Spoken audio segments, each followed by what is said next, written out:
नमस्कार दोस्तों। आज का हमारा टॉपिक है रोटेटर कफ इंजरी।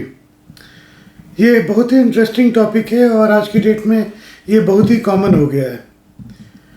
आइए हम डिस्कस करते हैं कि रोटेटर कफ क्या होता है। ये हमारा कंधे का जॉइंट है, शोल्डर जॉइंट है। ये आगे का हिस्सा है और ये पीछे का हिस्सा है। इसके ये ह्यूमरस है जो आर्म बोन होता है और ये आपका स्कैपुला है जो शोल्डर ब्लेड बनाता है। इसमें जो कैविटी होती है उसे हम ग्लिनॉइड बोलते हैं और ये जो पोर्शन है बड़ा सा जो जॉइंट बना रहा है ह्यूमरस का, उसे हेड ऑफ ह्यूमरस कहते हैं। ये दोनों मिलकर शोल्डर जॉइंट बनाते हैं। लेकिन ये स्कैपुला का जो ग्लिनॉइड होता है ये बहुत ही शैलो होता है। इसको डीप करने के लिए ग्लिनॉइड लैब्रम होता है जो इसे डीप करता है, जिसके अंदर हेड मूव करता है। और इसे स्टेबलाइज करने के लिए, बायोमैकेनिकली ज़्यादा एफिशिएंट करने के लिए जो डीप मसल्स होते हैं शोल्डर के चारों तरफ, वो हेल्प करते हैं। उन मसल्स को रोटेटर कफ कहा जाता है। ये चार होते हैं। एक ऊपर से आते हैं जो इस जगह से निकलता है और यहाँ पे अटैच होता है। इसे सुप्रास्पाइनेटस कहा जाता है। सुप्रास्पाइनेटस मसल हाथ को साइड से ऊपर उठाने में हेल्प करता है, जो एबिडक्शन बोला जाता है।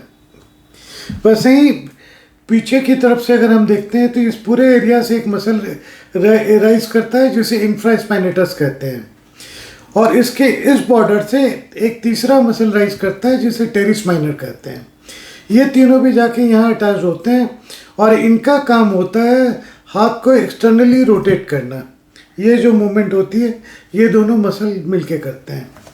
चौथी मसल होती है सब स्कैपुलरिस, जो पूरे इस एरिया में होता है आगे की तरफ, और ये आकर यहाँ पे अटैच होता है।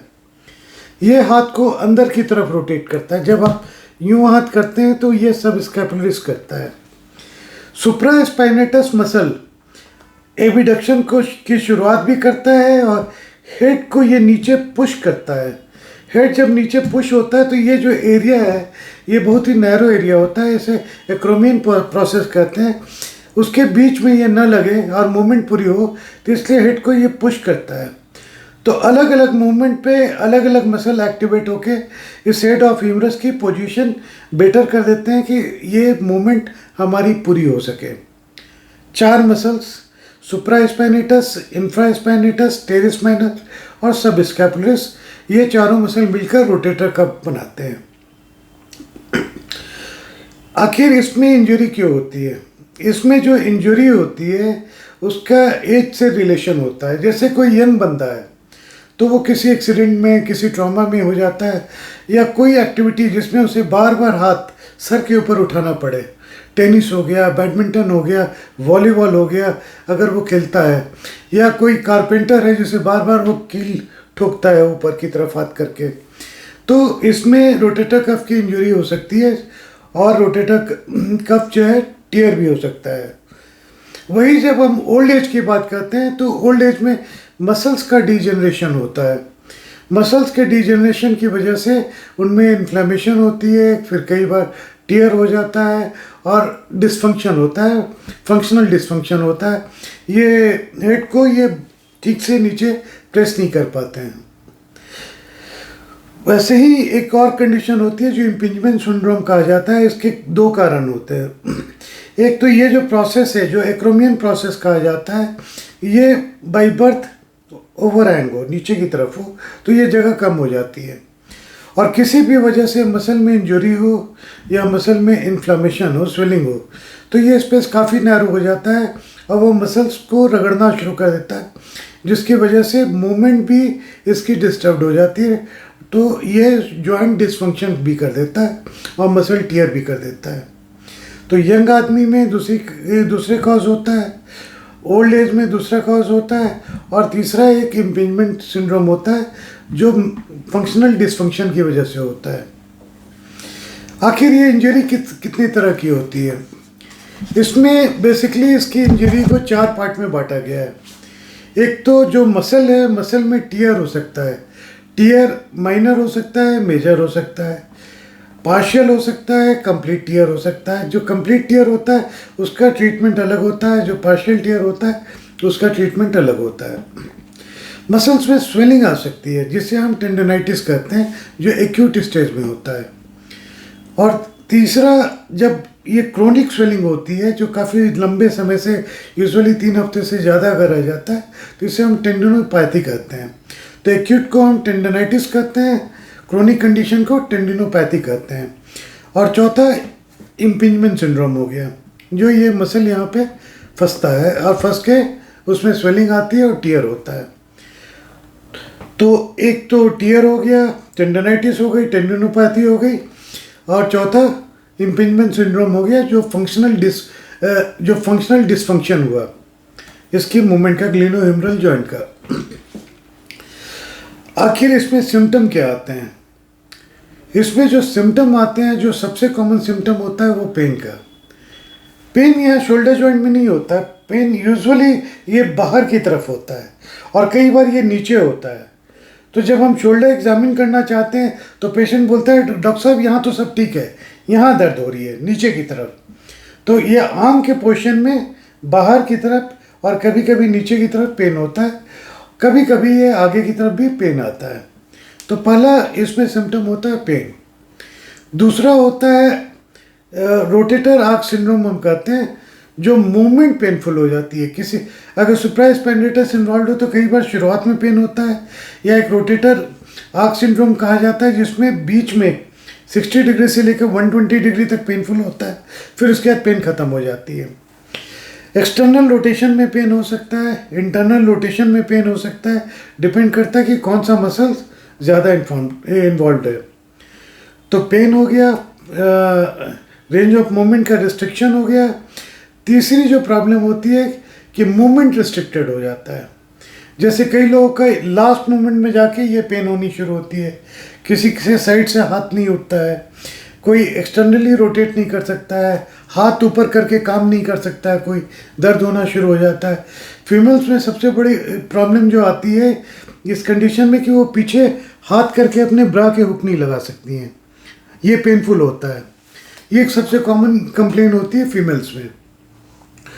चौथा, जो ये फंक्शन इसका जो डिरेंज हो जाता है उसकी वजह से भी प्रॉब्लम आनी शुरू होती है। आखिर इसकी डायग्नोसिस कैसे बनती है? तो इसके कुछ टेस्ट होते हैं जो क्लिनिकली हम एग्जामिन करते हैं, उसकी मूवमेंट देखते हैं। कुछ टेस्ट होता है जैसे हॉकिंस टेस्ट होता है, एम्प्टी कैन टेस्ट होता है, नील टेस्ट होता है, रोटेटर आर्क टेस्ट होता है, ये सारे हम एग्जामिन करते हैं। एक्सरे में कभी कभी हमें जहाँ पे मसल इन्फ्लेम्ड हो या टीयर हो वहाँ पे कैल्सिफिकेशन मिल सकता है, कैल्शियम डिपोजिशन, जो बतलाता है कि मसल का वो एरिया गड़बड़ है या डेड है। लेकिन मेन जो गोल्ड स्टैंडर्ड है इसमें वो है एमआरआई। एमआरआई एग्जैक्ट पिक्चर बतलाता है कि वहाँ पे क्या गड़बड़ चल रही है, क्या हुआ है, सिर्फ स्वेलिंग है या साथ में बरसा जो होता है उसमें फ्लूइड भी है या मसल टियर हो चुका है, ये सारा बतलाता है। कई बार हम सिर्फ अल्ट्रासाउंड करवाते हैं जब हमें टियर हम सस्पेक्ट नहीं करते हैं, तो सिर्फ अल्ट्रासाउंड से काफ़ी कुछ हमें आइडिया लग जाता है। मस्कुलोस्केलेटल अल्ट्रासाउंड शोल्डर का करवाते हैं। चलिए, इन्वेस्टिगेशन करवा लिया, अब ट्रीटमेंट क्या है इसका। जब हम कंजर्वेटिव ट्रीटमेंट की बात करते हैं तो सबसे पहला आता है pain killer, NSAID, non steroidal anti inflammatory drugs देते हैं हम कि पेन और इन्फ्लामेशन कम हो। कई लोग जिद लगा कर बैठ जाते हैं कि जी हमें पेन किलर नहीं खाना, लेकिन वो हम सिर्फ पेन के लिए नहीं देते हैं, हम वहाँ की स्वेलिंग कम करने के लिए भी देते हैं जो इन्फ्लामेशन हुआ रहता है। और जब तक ये दवा NSAID नहीं लेंगे तब तक उनसे मूवमेंट नहीं होगी पेन की वजह से। दूसरा इम्पॉर्टेंट रूल होता है फिजियोथेरेपी का। फिजियोथेरेपी में कभी आइस पैक से आराम आता है, किसी किसी को हॉट पैक से आराम आता है, टेंस हम देते हैं, एंटोफ्रोसिस करवाते हैं और एक्सरसाइजेस करवाते हैं, शोल्डर मोबिलाइजेशन एक्सरसाइजेस।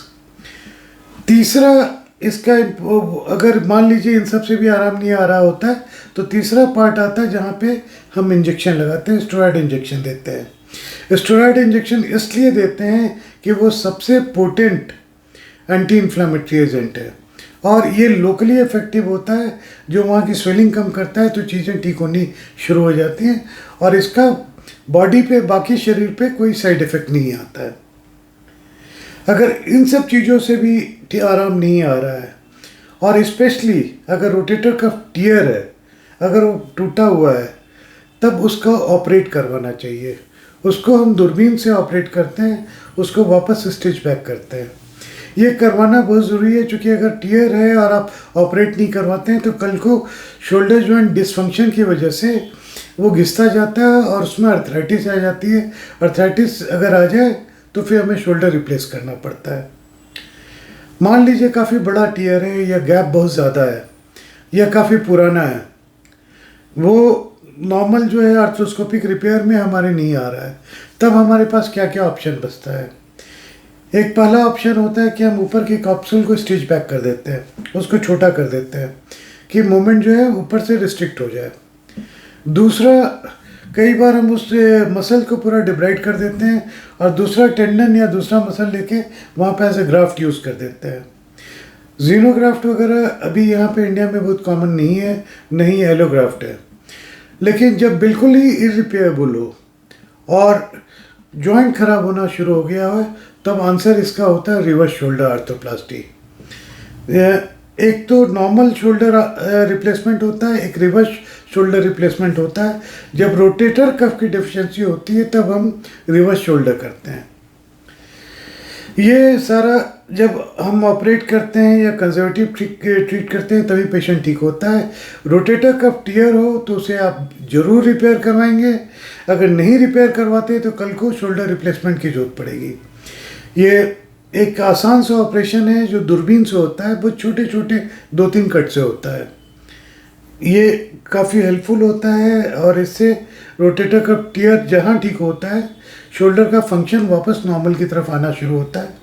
कई बार जब एक्रोमियन प्रोसेस की ओवरहैंगिंग होती है या वहाँ पे स्वेलिंग बहुत ज़्यादा होती है तो हम इसका लैटरल एंड दूरबीन के थ्रू ही आर्थ्रोस्कोपिकली काट देते हैं, उसको शेविंग कर देते हैं कि वो पसना बंद हो जाए।